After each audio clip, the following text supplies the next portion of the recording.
Hello viewers, in this video I'll show you how to fix YouTube and error occurred please try again later problem on YouTube. If you want to solve this problem, please follow the step.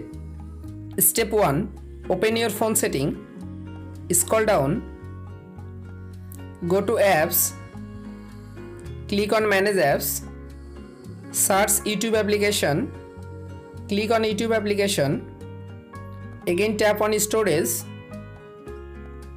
tap on clear data, clear cache data on YouTube application. Go back, again tap on apps permission. You can allow all apps permission.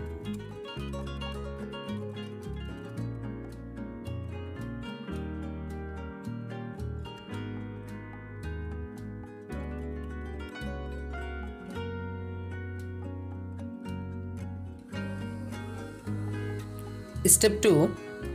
Open Play Store and update your YouTube application latest version. Step 3. Again open your phone setting, click on Wi-Fi, check your internet or mobile data connection is stable. Step 4. Restart your device. Open your YouTube application. You can follow all of the steps to fix YouTube and error occurred please try again later problem. If this video helpful for you, please subscribe our channel and like this video.